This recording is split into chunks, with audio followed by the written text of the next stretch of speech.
Hello students, greetings of the day. In today's lecture, we are going to discuss or we are going to start with our new subject that is nothing but object-oriented programming.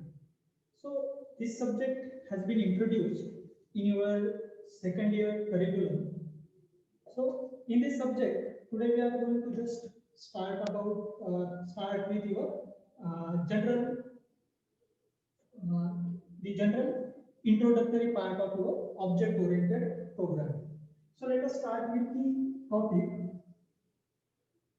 object-oriented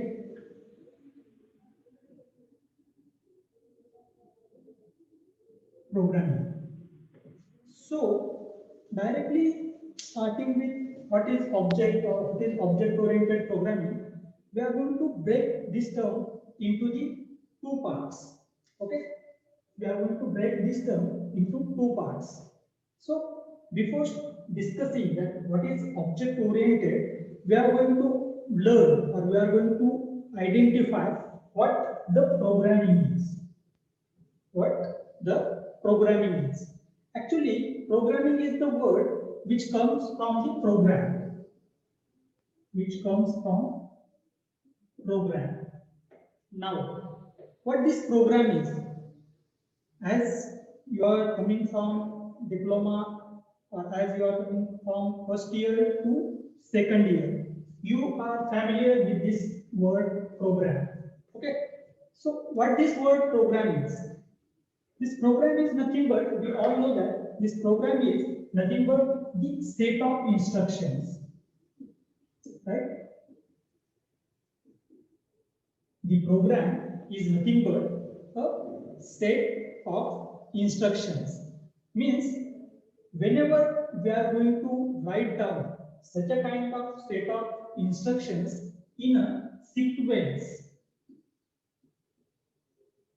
whenever we are going to write down a set of instruction in some kind of particular sequence,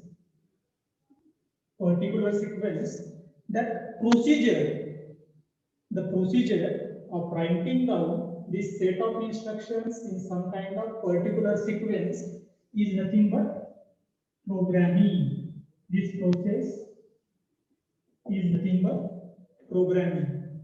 Means try to understand. Programming is nothing but a process of writing set of instruction in a particular sequence. Right? In short, we are having the definition of programming with us. Right? Now we just have to identify what are the different types of programming languages, or in which languages we can write down this set of instructions. Yes, in which languages we can write down such a kind of set of instructions. Is it possible to write down set of instructions in our English language? Is it possible to write down the set of instructions in Marathi language? Because whenever we are going to write down such a kind of set of instruction in our native language, those languages cannot be identified by or cannot be learned by the computer system. Right? Such a kind of languages are not identified by computer system. So at that time, in such a cases, we need some kind of programming languages. Right? We know the programming. Programming is nothing but writing down. It is a process of writing down set of instructions in a particular sequence. Right? So to write down such a kind of programs which are which can be understood by the computer system, for that purpose we are having different types of programming languages. We are having different types of programming languages. So you are the students of first year or you have completed your diploma. So you are familiar with different types of programming languages.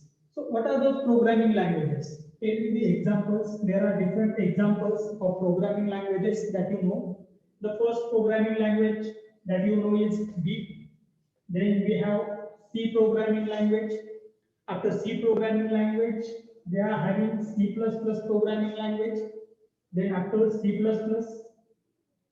we are having Java programming languages. After Java, we are also having PHP. Then we are having .NET programming language and so on, right? So these are the different types of programming languages that can be used to pass different types of set of instructions to the computer, right? To pass different types of set of instructions to the computer. So we are having the C language, C++, Java, PHP, and .NET. So to understand now, let us keep your attention on the board. To understand what object-oriented programming is, to understand what this object-oriented programming is, it is very important that you should know what this C language is. What this C language is. So we will first try to understand what this C language is, and then we will come to the object-oriented programming. Okay. So let us discuss the C programming language. What the C programming language?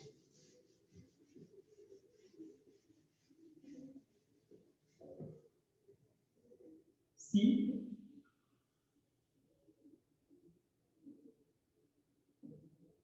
programming language. Sorry.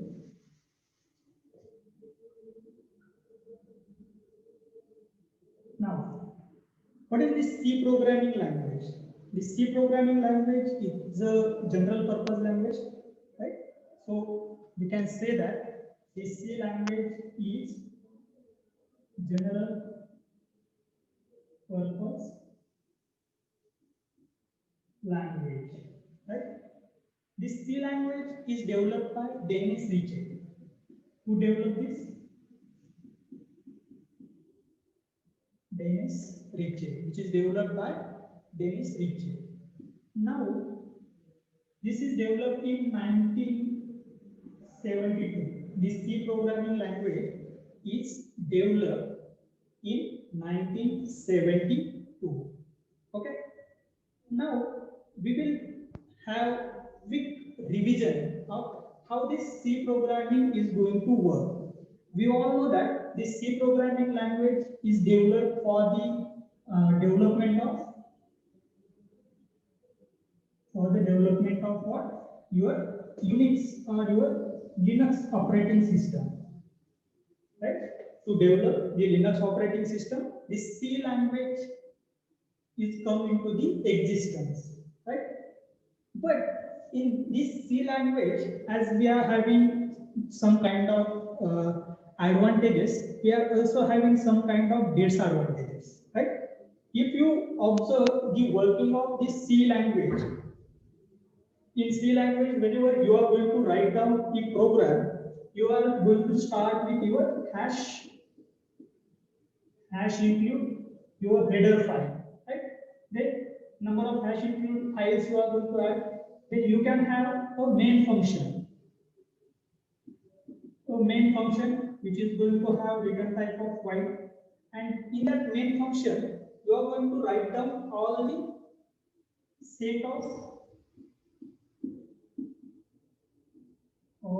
of instructions one by one, and you are going to close your void main. So this is nothing but the basic syntax of your C programming, or the basic syntax of your C program. So if you observe in this void main function, you can write down a set of instructions one by one, and that instruction can be carried out one after another, right? That set of instruction or that instruction can be carried out one after another. So the flow or the execution of this C program is going to be happen from top to bottom. So we can say that the execution is from top to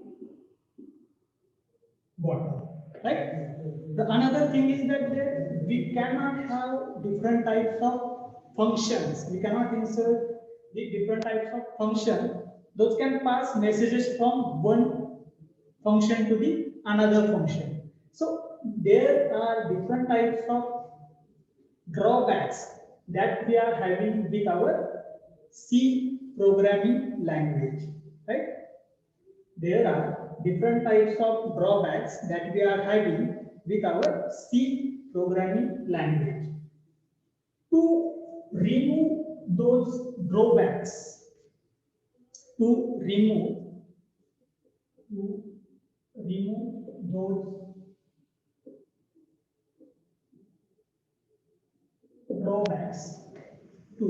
those drawbacks, we have inserted one concept into the C programming language, right?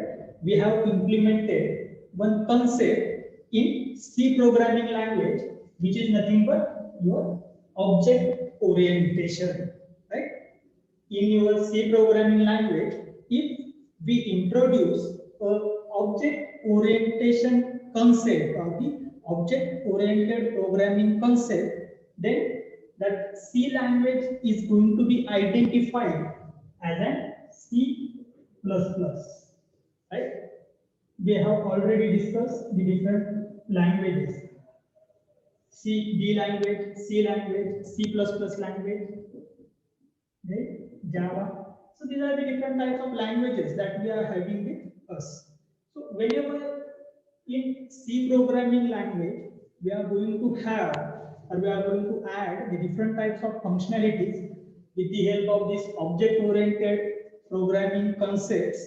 At that time, that newly formed language can be known as C++ language, right? C++ language means the C++ language is nothing but an extension of your C language, which is having the different types of object-oriented programming concepts, right? Then now we already have discussed the C language. C language is having, this is general purpose language 1972 developed for the Linux operating system development, and it is executed from the top to bottom. The instructions are going to be executed from top to bottom. Now how we are going to introduce different kind of object oriented programming concept to have the C++ programming language. Let us discuss that part. How the different concepts can be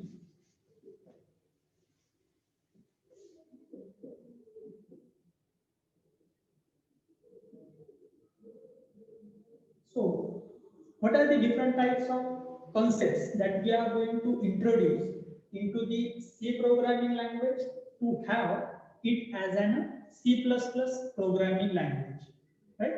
The first of all, I want to clear you one thing, that is nothing but we are going to introduce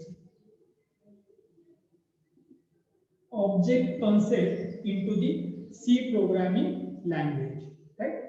That is why the same reason is there. That is why this C++ programming language is known as object-oriented programming language.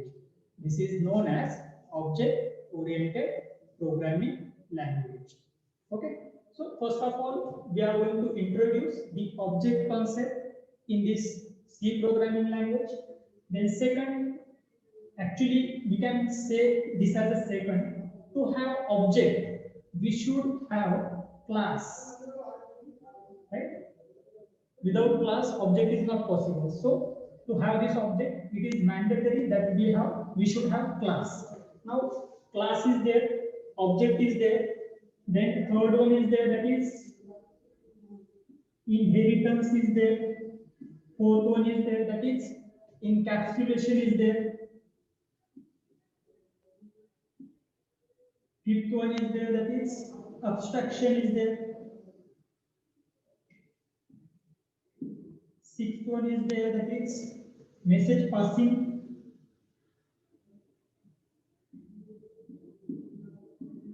Message passing is there. So these are the different types of object oriented programming concepts. You can call all those points or all those concepts as an objects oriented programming concepts, right? You can call it as an object oriented programming concepts. Whenever you are going to introduce such a kind of object oriented programming concepts into your program, at that time that program can be known as, or that program is known as object oriented programming, right? Now this C++ programming is also having different types of characteristics, different types of working. So that part we will discuss in next lecture. In today's lecture, we are going to just stop here. In next lecture, we will discuss all those C++ programming concepts one by one. Okay. So in today's lecture, we are going to stop here. Thank you. Thank you very much.